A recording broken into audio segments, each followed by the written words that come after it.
Hukum sholat anak yang belum dikhitan.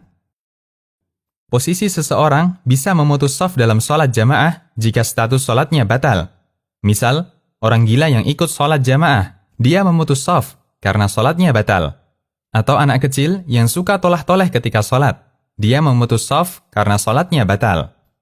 Selanjutnya ada pertanyaan, apakah sholat yang dikerjakan anak yang belum dikhitan sholatnya batal? Kita akan menyimak beberapa riwayat berikut.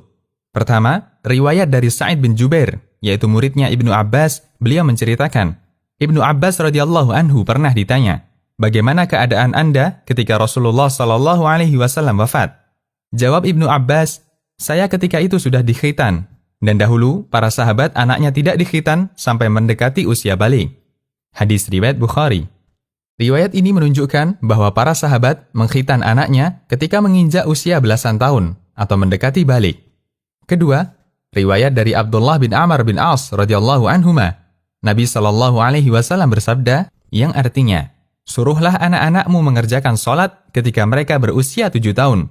Pukullah mereka ketika meninggalkannya saat usia 10 tahun. Dan pisahkanlah tempat tidurnya. Hadis riwayat Abu Daud dan disahihkan Al-Albani. Hadis ini menunjukkan bahwa anak usia 7 tahun sholatnya sah.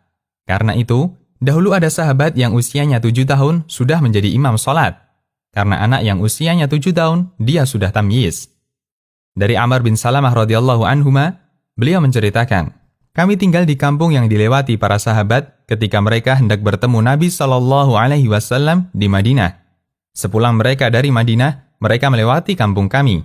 Mereka mengabarkan bahwa Rasulullah SAW bersabda demikian dan demikian. Ketika itu, saya adalah seorang anak yang cepat menghafal, sehingga aku bisa menghafal banyak ayat Al-Quran dari para sahabat yang lewat. Sampai akhirnya, ayahku datang menghadap Rasulullah SAW bersama masyarakatnya, dan beliau mengajari mereka tata cara sholat. Beliau bersabda, yang menjadi imam adalah yang paling banyak hafalan Qur'annya. Sementara aku, Amr bin Salamah, adalah orang yang paling banyak hafalannya, karena aku sering menghafal. Sehingga mereka menyuruhku untuk menjadi imam.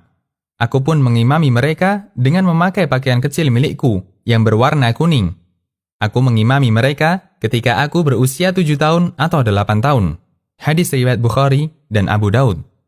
Ketiga, di antara dalil bahwa sholatnya anak kecil yang sudah tamyiz statusnya sah adalah hadis dari Ibnu Abbas radhiyallahu anhuma. Beliau menceritakan pengalamannya sholat tahajud bersama Nabi SAW. Bahwa Ibnu Abbas yang kala itu masih anak-anak pernah tidur di rumah Nabi SAW. Ketika masuk pertengahan malam, Nabi SAW bangun, mengambil wudhu, dan Ibnu Abbas berwudhu bersama beliau. Ketika Nabi SAW mulai sholat, Ibnu Abbas berdiri di samping kiri beliau, lalu dipindah Nabi SAW ke sebelah kanan beliau.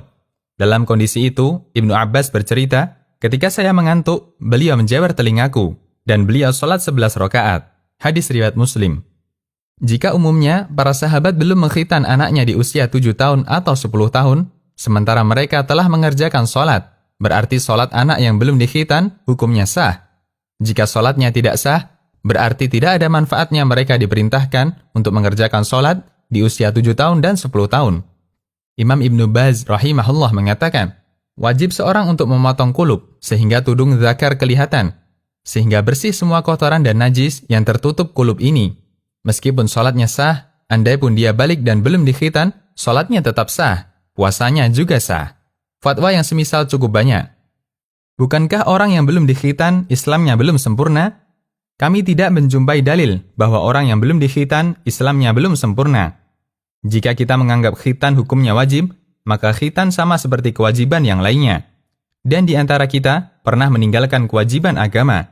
Bahkan sampai ada yang meninggalkan sebagian sholat atau tidak membayar zakat. Kita anggap mereka muslim dan kalau sholat tetap sah. Bukankah ada najis di kulubnya? Ini bisa dibersihkan. Sementara najis yang berada di dalam yang tidak bisa dijangkau manusia tidak terhitung najis yang membatalkan sholat. Sebagaimana kita setelah buang air besar, masih ada sebagian najis yang menempel di lubang anus. Dan kita tidak diwajibkan untuk membersihkannya secara total. Demikian, Allahu a'lam. Konsultasi Syariah.